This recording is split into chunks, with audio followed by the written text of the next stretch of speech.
Today's news. CBS News on the Hour, sponsored by Progressive Insurance. I'm Cammie McCormick. Investors on Wall Street are doing their best to follow all of the developments on tariffs, but it's hard and they're worried.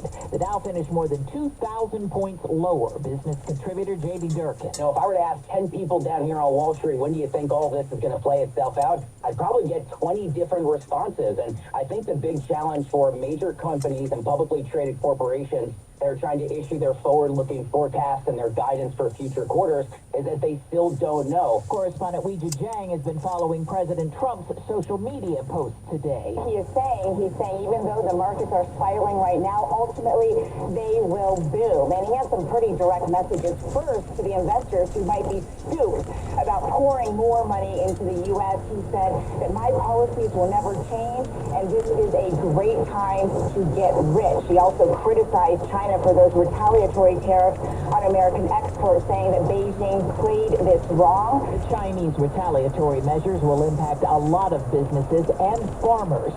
CBS's Kelly O'Grady. Farming, they see China as this main source of revenue for them, and so if they're not able to sell into that market, other countries like Brazil and Argentina, they're going to swoop in and really take some of that market share for them. President Trump reportedly had a deal in place for TikTok, but it collapsed after Trump's tariffs on China. Linda Kenyon has that. A deal that would have complied with Congress's mandate for TikTok to be divested from Chinese ownership was reportedly within grasp.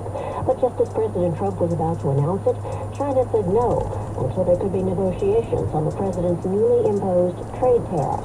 Trump instead signed an executive order to extend TikTok's ability to continue to operate in the U.S. for another 75 days. Posting on Truth Social, he wrote, "The deal requires more work to ensure all necessary approvals are signed." Linda Kenyon, CBS News, the White House. A federal judge has ordered a Salvadoran migrant who was mistakenly deported last month returned to the U.S. Justice Department lawyers admitted in court filings he had been deported due to an administrative error. The judge today ordered his return to the U.S. no later than Monday. There is more dangerous weather in store for the nation's midsection. Meteorologist Grant Gilmore. We're still tracking the threat for excessive rainfall. This excessive rainfall means that flash flooding is going to be possible across some of the same places that have seen a tremendous amount of rainfall. The death toll from the storms was 7 and growing from first tornadoes and now the flooding. This is CBS News. Well, that's today's news. I didn't hear any good news, did you? I didn't think so. I guess it's all about perspective. The glass is half full. Well, as always, I'd like to thank you again for coming along with me on these Dashcam News adventures. You know the drill. Peace, love, and all that hippie jazz. Bye-bye, everybody. It's 69 degrees in Concord, California.